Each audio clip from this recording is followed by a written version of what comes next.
In this video, I'm going to continue the discussion using block chords when you've got melody notes moving in a ballad and you want to follow those melody notes with block chords. So the first thing we're going to do is play the tune Lush Life. We have dealt with Lush Life in a few other videos, but this one's a little bit different because you're going to need to know these voicings near the end of the tune. You may not recognize what they are, but they sound really cool when done. So I'm going to play it for you first, and then I'm going to discuss how I'm putting those block chords together, and we're going to dive into it in detail so that you have all of the necessary knowledge by the time you get done this video to actually model your playing after this particular concept. Okay, so the tune is Lush Life by Billy Strayhorn. He used it as a composition to get into the Duke Ellington Orchestra. It's a very famous composition. Let me play it for you first, and then we're going to come back and discuss this block chord movement.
Okay, so you probably heard it very near the end of the tune. I did it a couple of times, and what I'm referring to is this section right here, where it goes from here to here. Now, normally, it's like an E major 7th chord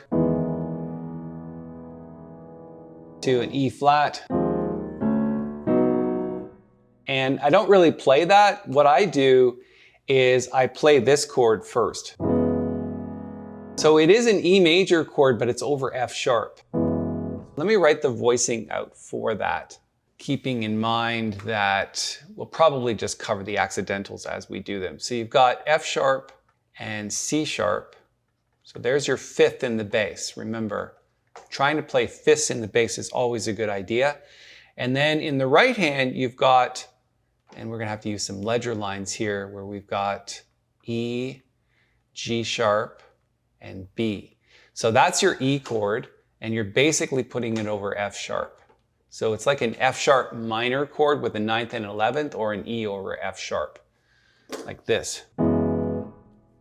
And it's a cool sounding chord because it uses that root to anchor it. And then when we're going up the scale, we're just following the melody note.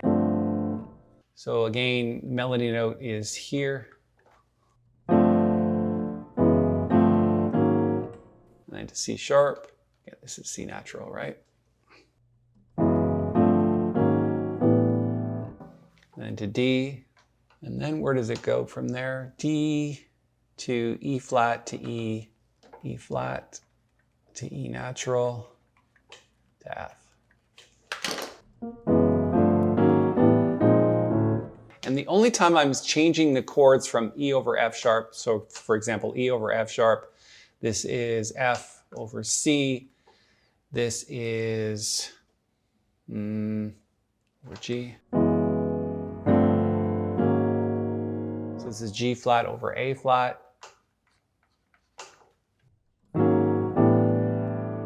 This is G over A. A flat over B flat. So again, same chords, you're just moving up the scale in minor seconds. A flat over B flat. And then this chord is over D. So we're gonna put a D in the root, and then we're gonna play A over D, like this. So instead of A over B, we're putting A over D because you're stretching the chords out before you get back to the D flat major 7 here. Okay, so one more time.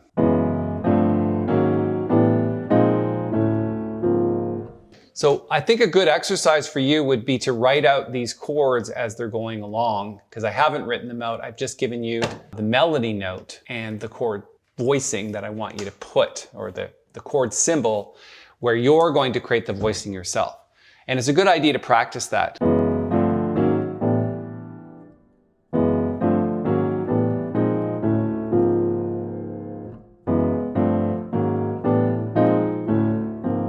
In minor seconds. So it's cool. If you want to keep going up the scale, you can do that.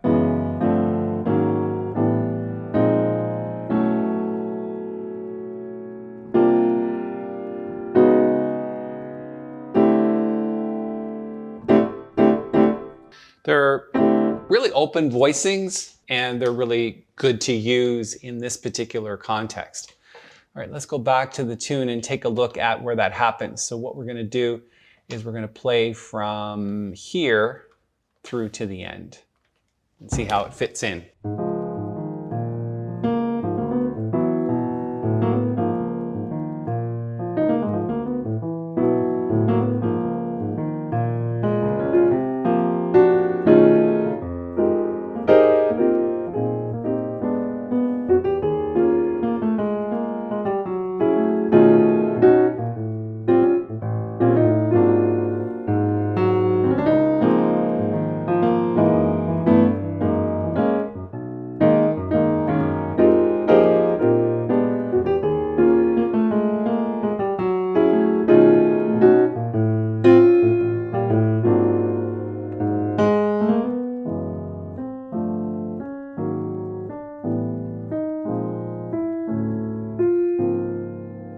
Now notice that I'm playing the melody first and then the chord afterward.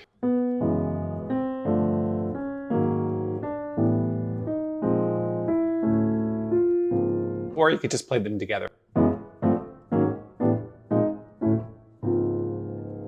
Really interesting concept. Hope you liked it. If you have any questions about it or anything else to do with Lush Life, please put them in the comments below. And if you have anything else you want to ask me and dive into, other ballads, other jazz standards, I'm more than willing to do that. Actually looking for ideas that will help you. Thanks for your time, and we'll see you in the next video. Cheers.